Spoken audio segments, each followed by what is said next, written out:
BVHC, the frequency.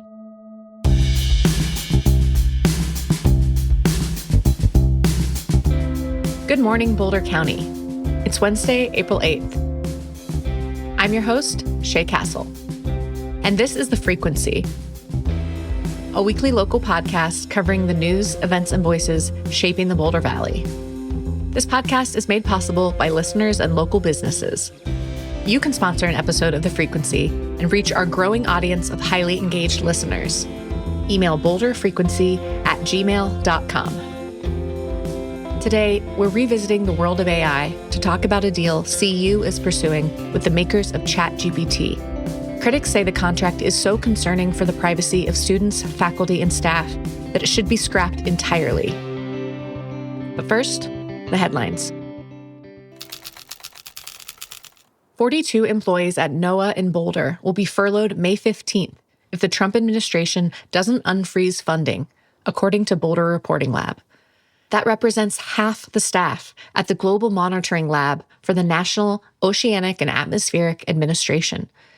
The lab analyzes greenhouse gases, solar radiation, aerosols, and ozone levels. Read the full story at boulderreportinglab.org. A restructuring of the U.S. Forest Service could impact research on wildfires.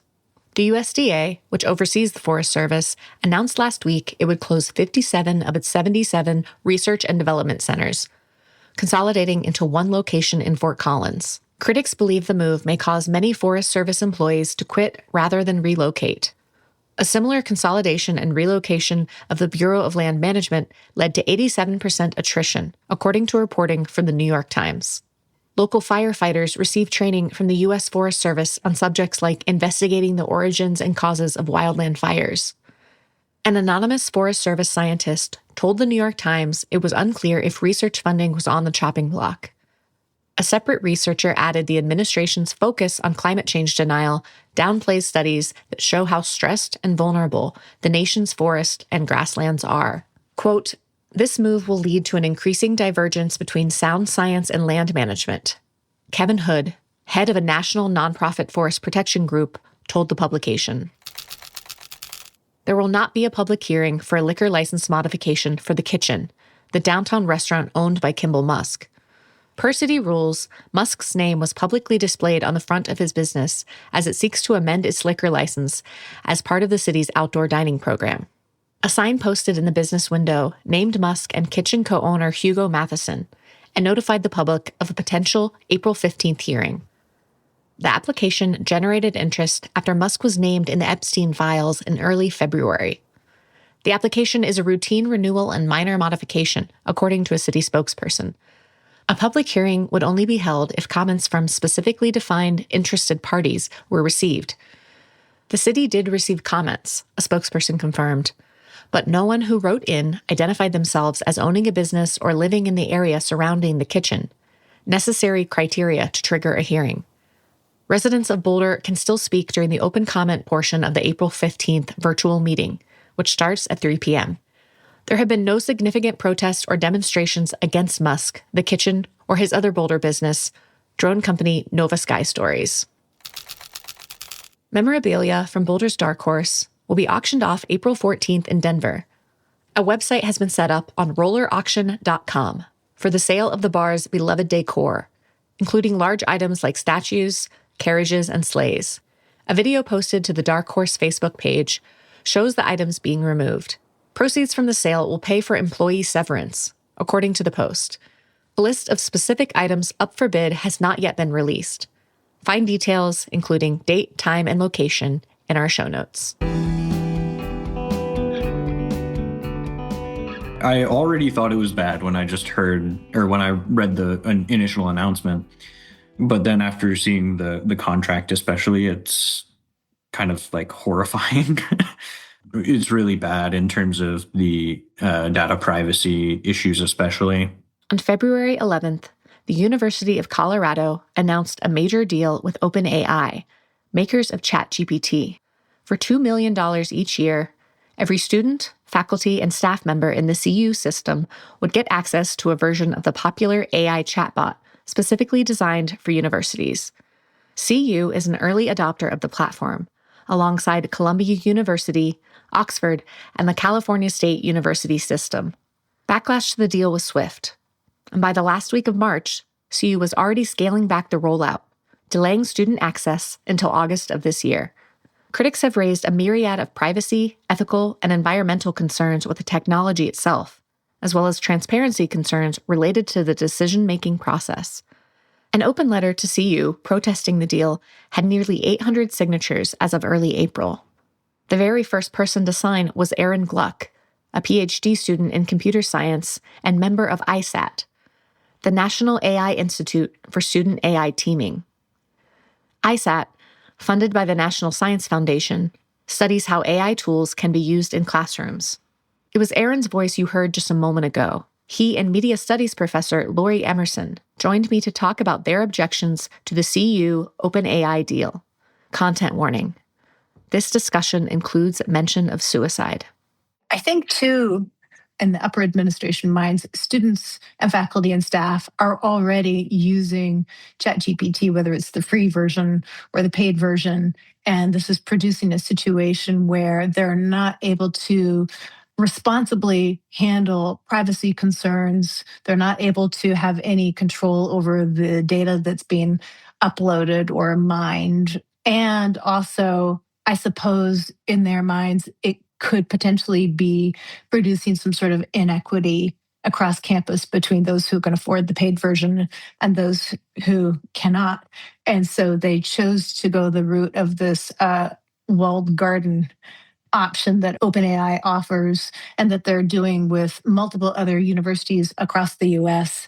However, I think in the minds of a lot of faculty and staff and students, the other option was to be explicit about how the university does not support the use of corporate AI tools like ChatGPT as a teaching and learning tool.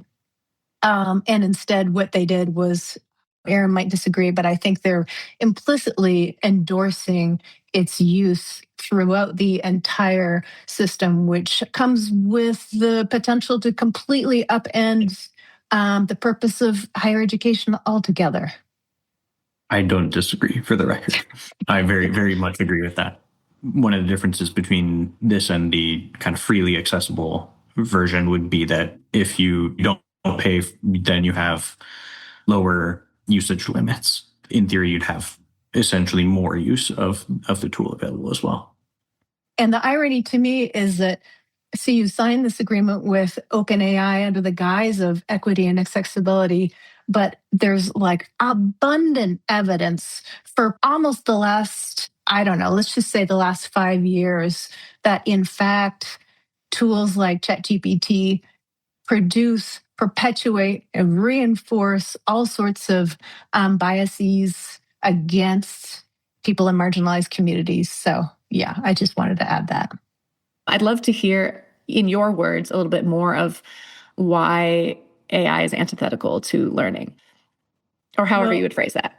Aaron might have a different take on this because he's studying this, and I'm more like in the trenches dealing with the consequences in the actual classroom. To me, what's supposed to take place in an institution of higher learning is friction. You're supposed to be constantly involved in a process of friction and of problem solving and of struggling with ideas and concepts and methods. And the point is not to become an adept user of corporate tools, which is somehow like AI literacy is that's basically what AI literacy has come to mean, particularly on this campus, is teaching students how to become adept users of corporate tools so that they can supposedly go out in the job market once they graduate and be able to teach other members of corporations how to become adept users of these tools. And to me, that is not the point of a university education. That is exactly not the point of a university education. I don't necessarily agree with the kind of premise of the question that AI is necessarily antithetical to learning. I think in the ways that a lot of people are using it, that is certainly true. I do think there are places for AI in in the learning process. But I think the key is that if you're going to use them, they need to kind of make the learning environment better, and explicitly need to not circumvent any of the friction that Lori is talking about.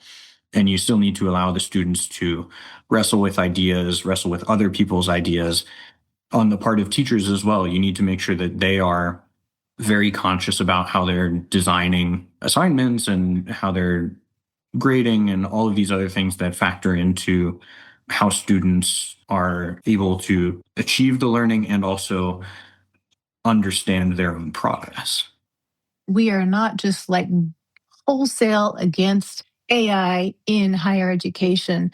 I think what we're deeply worried about is corporate AI in higher education and a reliance on corporate AI for the sake of efficiency and productivity on both the side of the faculty side and the student learning side, because that is exactly where the learning seems to utterly disappear.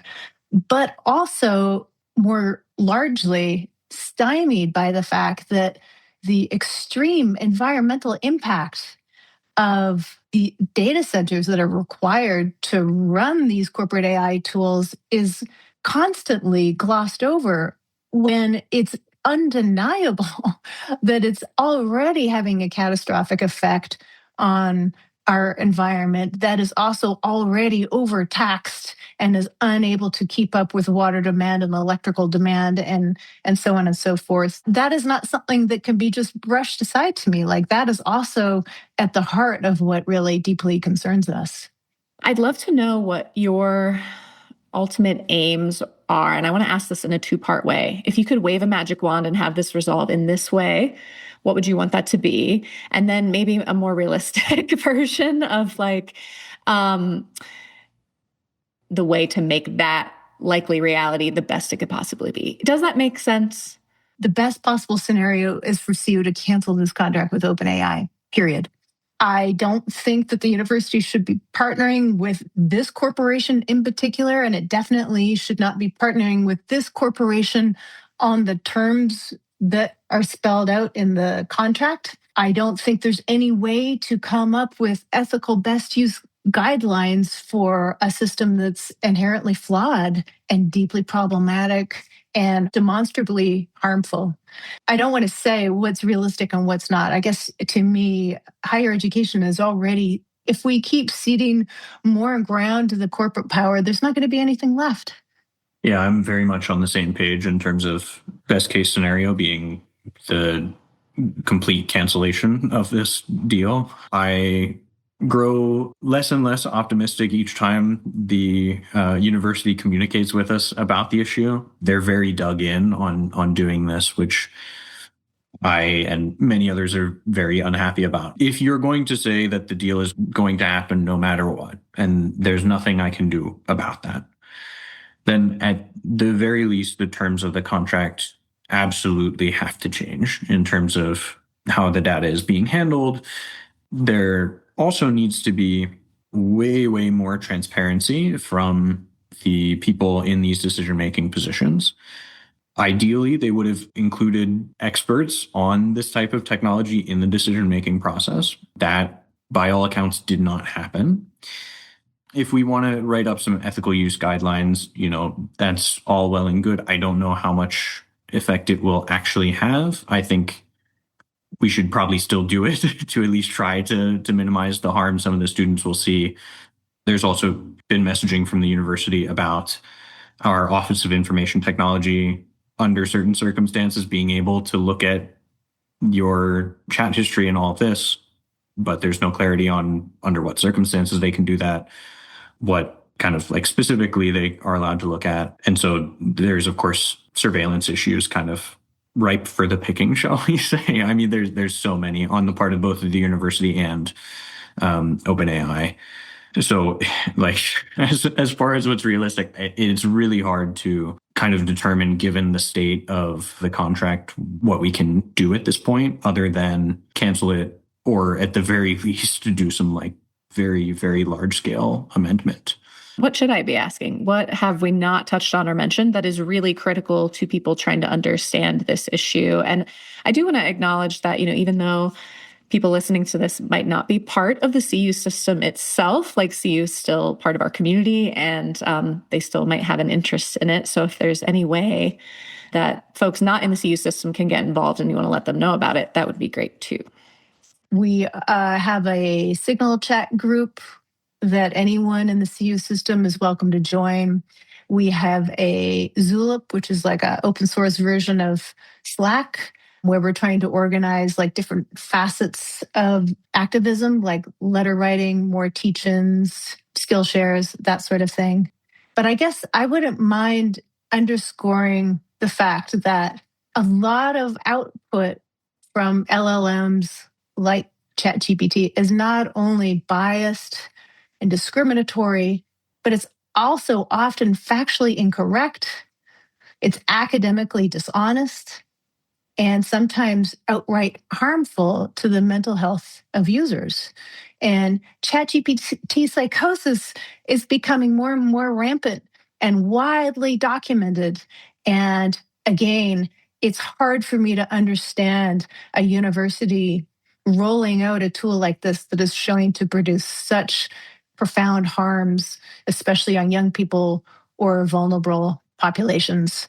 And ChatGPT psychosis aside, I've been getting reports from colleagues and also grad students who are teaching, and they'll have students produce essays that have been written with ChatGPT that are drawing on actually my work, my books.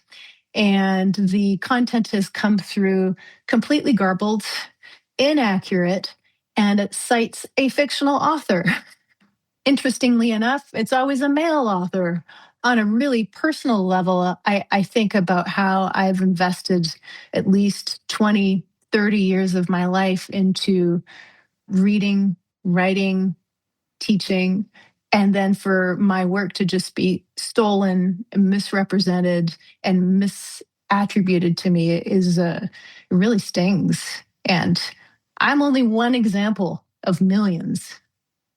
I believe just in Colorado, there are currently 3 open court cases in which somebody has been essentially coached into suicide by one of these models. I want to say 2 were high school students and then 1 was an older individual. But it is really alarming at the kind of levels of harm that can occur as a result of these models. And it's something that a lot of people just aren't aware of.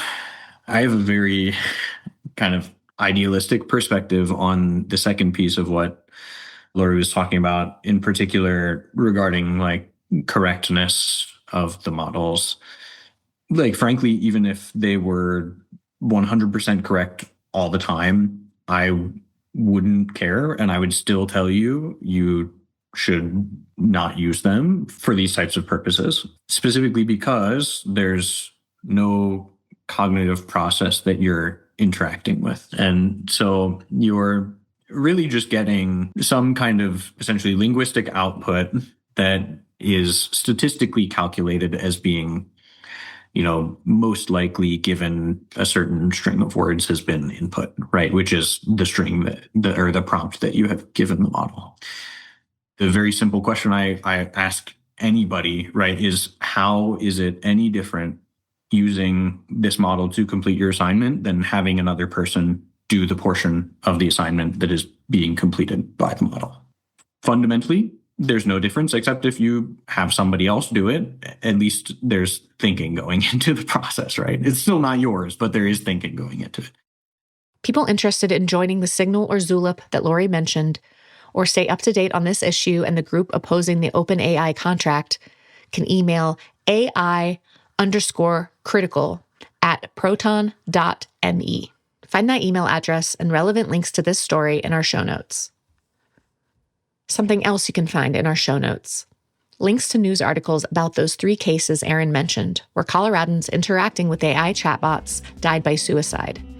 The victims were 2 teenagers and 1 40-year-old man. You can listen to my full interview with Lori and Aaron at patreon.com/Boulder Frequency Pod. Thank you again to Lori and Aaron, and thanks to you for listening. We hope you keep tuning in. Before you go, here's one more thing.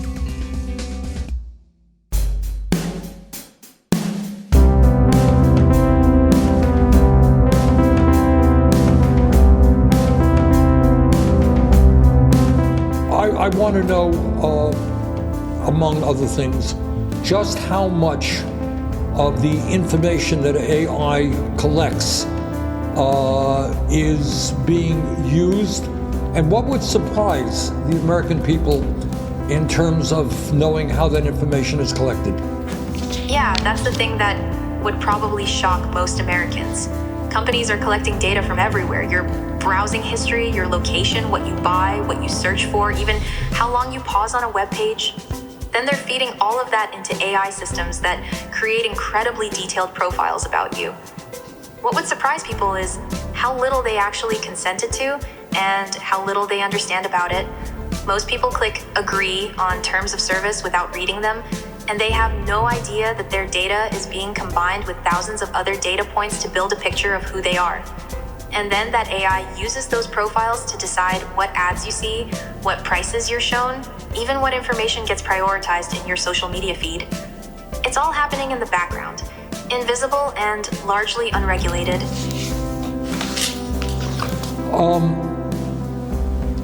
I think most Americans will know the answer to this, but why is all of this information being collected? What's the goal here?